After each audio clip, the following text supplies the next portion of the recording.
why did you start IdeaBox?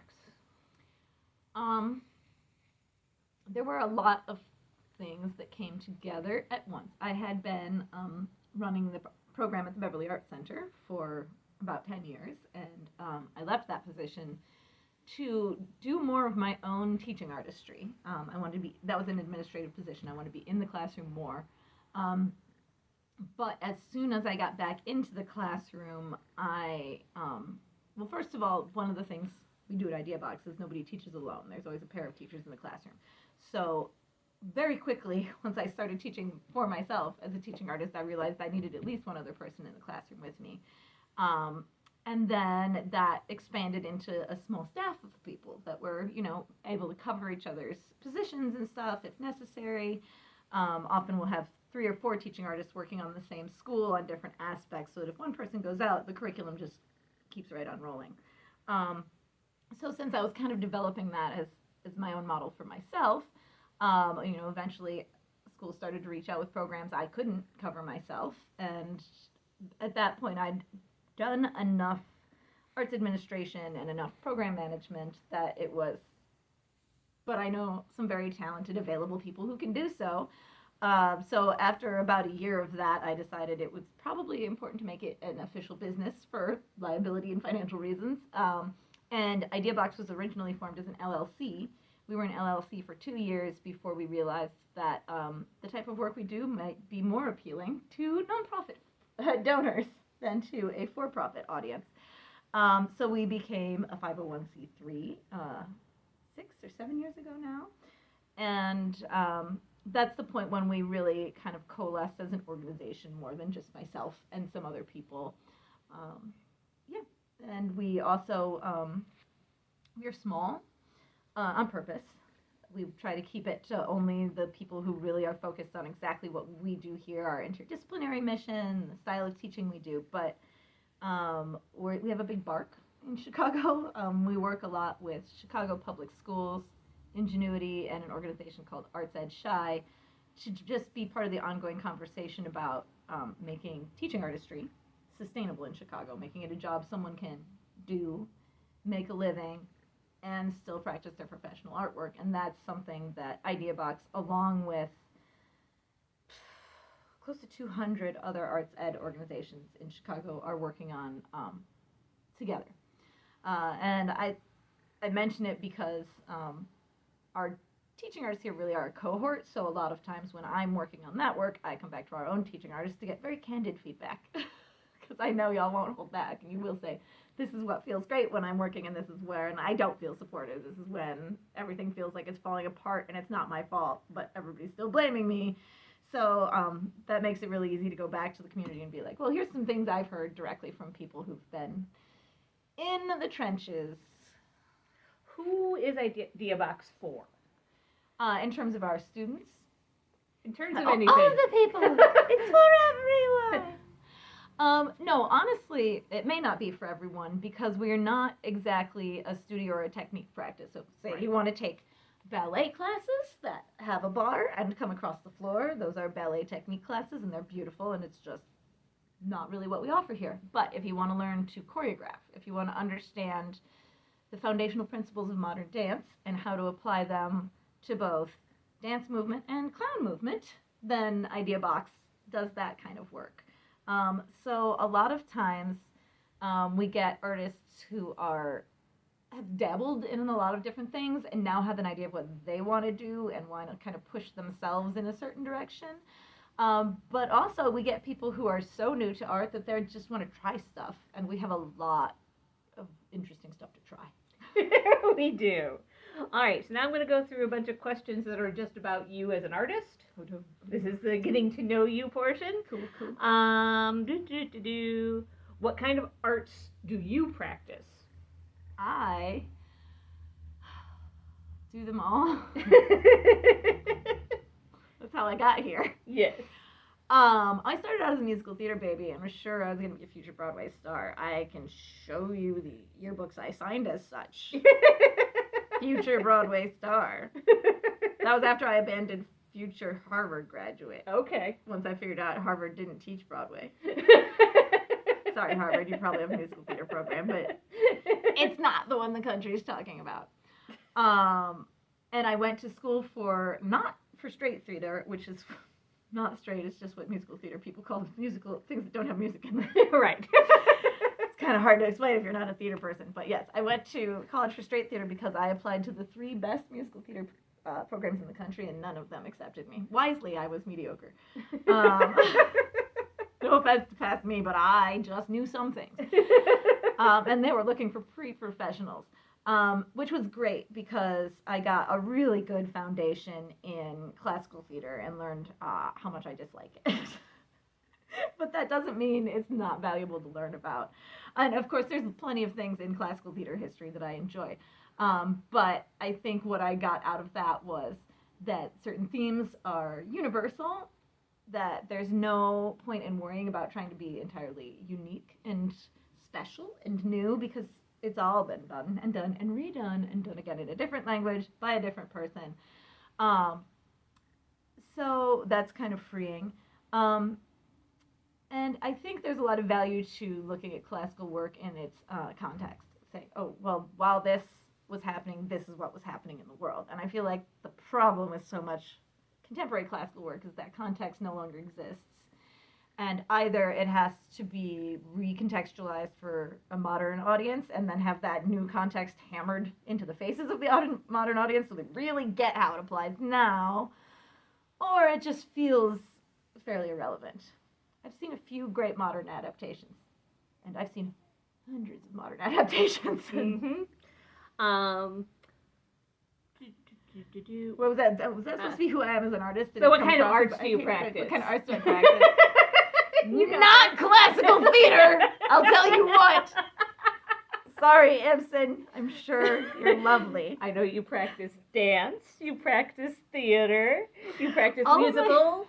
All of my practices are things that I didn't start dancing till college because I was not a naturally gifted mover in any way. I'm still not. I have to work at it very hard. And I've taken studio dance classes, and I think that technique is very important if you want to be a dancer. Which is one reason we don't offer it here. It has to be all you offer to do quality technique work. But dance, and especially modern dance, deeply impacted my practice as a director, which is what I probably consider myself overall as an artist. I'm a director. I might be an artistic director here. I might be a director of a show. But I also love to write. I've written a few scripts that have done fairly well. I love to make things with my hands, and that's kind of how I think Idea Box came to be, because there tends to be this separation between performance and visual art in people's minds that doesn't exist in the reality of a lot of professional performers. We're making our own costumes, we're building our own props. There is a level of theater, there's a level of equity theater, where of course those two things are two totally separate jobs, but for most of us who get in on the black box level, the community level of theater, we don't have those resources. So just not so much introducing interdisciplinary work to the community as saying this is already out there, this is already what's being done, and here's a place where you can practice all the different pieces you need at once. Why do you make art? Compulsion. That's a perfectly valid answer. Can't not make art. Well, occasionally I find, different art programs, people who tell students, young artists, would-be artists, that if you can do anything else, do that. And I'm always horrified. I'm like, everybody should make art. I understand what they're trying to convey, but I understand there is a compulsion. Like, They said that specific thing to my theater program. If you can imagine yourself doing anything else, don't do this. But I think in that case it was pretty clear the final word, for a living. Well, it's also, it's not the art that's the problem. No, if you can do anything else. That's about the circumstances in which we make art. Right, exactly. And I wouldn't say, I don't think I would ever say that to a student. It's more, what tends to happen is I have parents that come to me and say, my child wants to pursue this for a career, and do you think they should get a degree in it? And I say, I think they should get a degree in finance and learn to manage their money, because you can learn to be an artist at a number of sources. You can learn in an apprenticeship. You can learn from professionals. You can learn online these days. I was just gonna say. I mean, some amazing artists learned everything on YouTube, and that's just remote teaching. Right. Asynchronous remote teaching, in fact. What was the question we were on? Why do you make art? Why do I make art? For me as an artist, I have to put the output is very therapeutic or delightful, or like I just like to make stuff.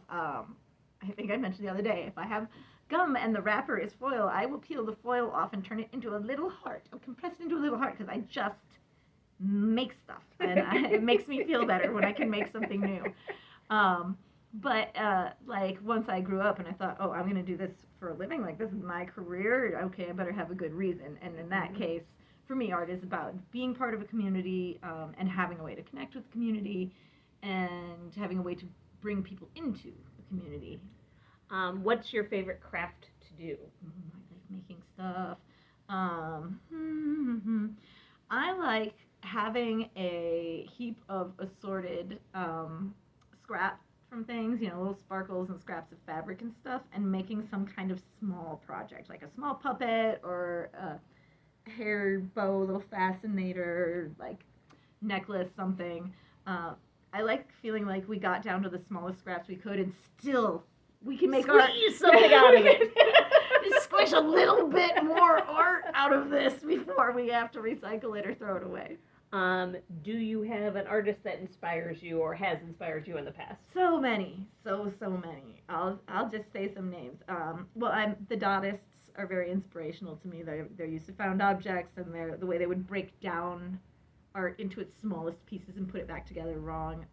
Nick Cave with his sound suits, like to me the perfect intersection of making and music and movement and emotion and expression. Who else do I really love?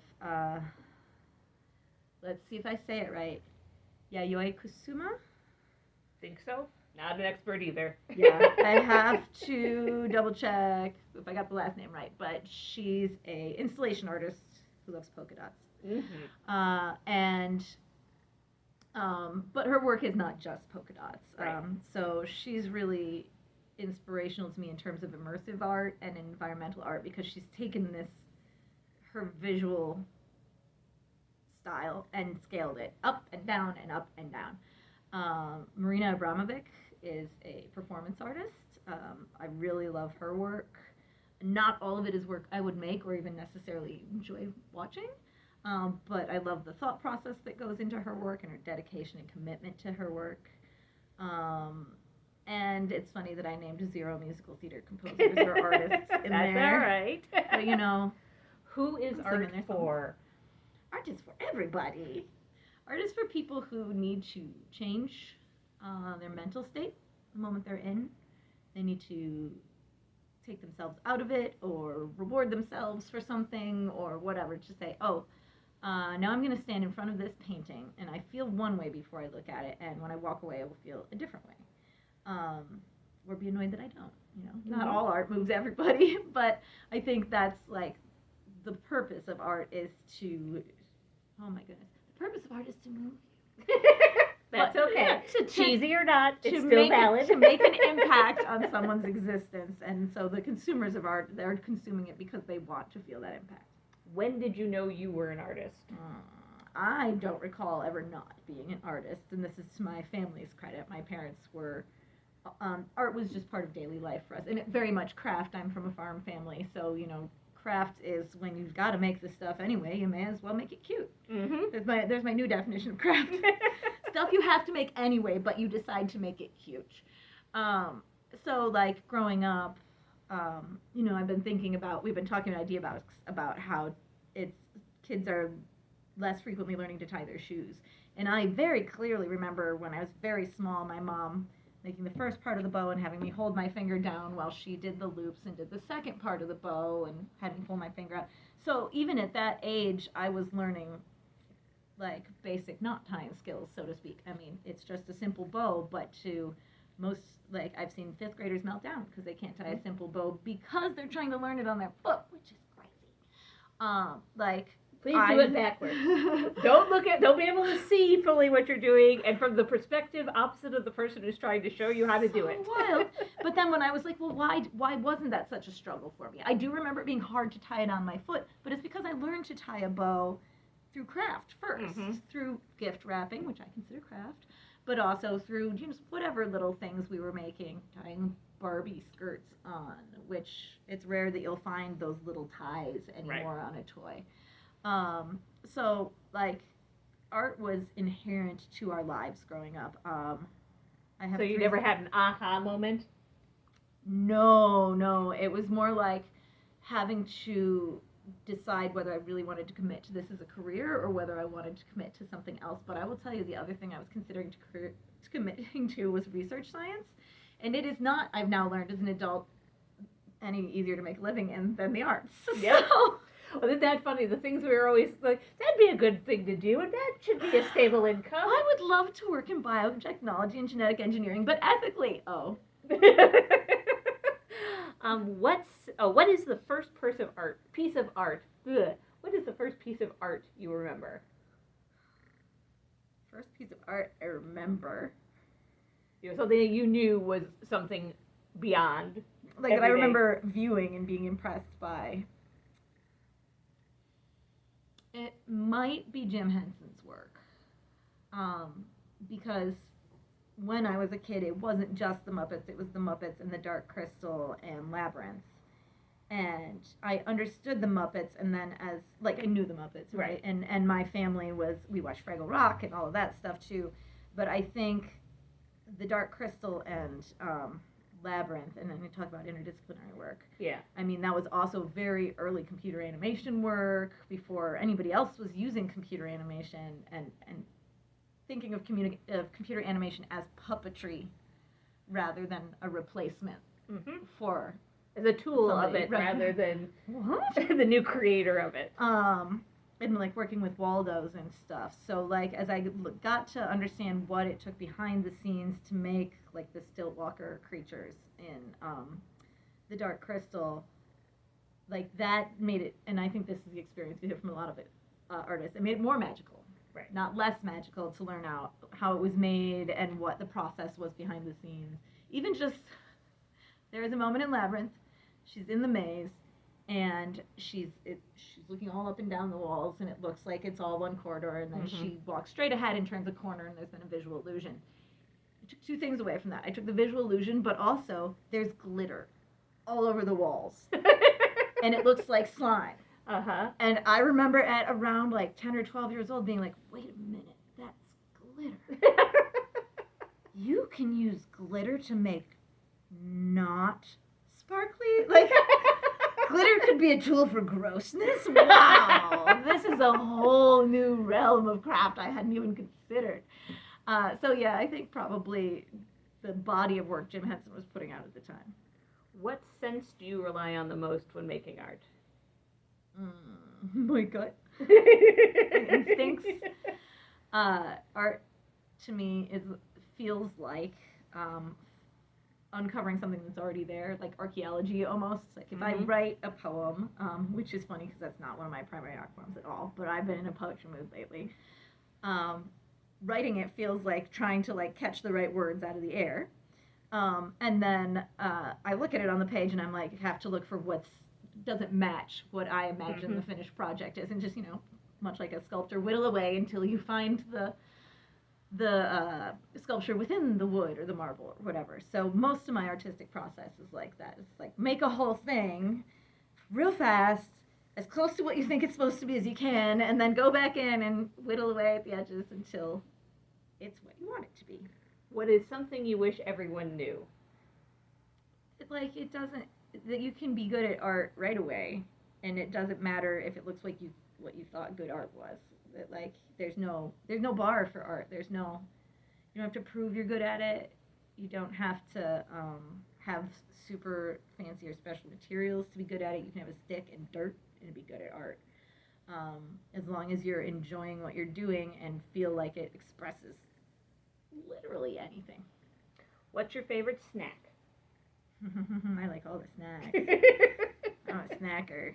Okay, I have to say, I would highlight many snacks, but Lucerne string cheese is by far superior string cheese. It is my favorite string cheese. So, of all the snacks that come and go, I keep coming back to that, and I will accept no other string cheese. I am not sponsored by Lucerne, or even necessarily. But we saying their would name be if correctly. you wanted just to. Accepting donations from really all dairy makers. Do you have a favorite quote? Yes, Picasso, art is not the truth, but a lie that lets us see the truth.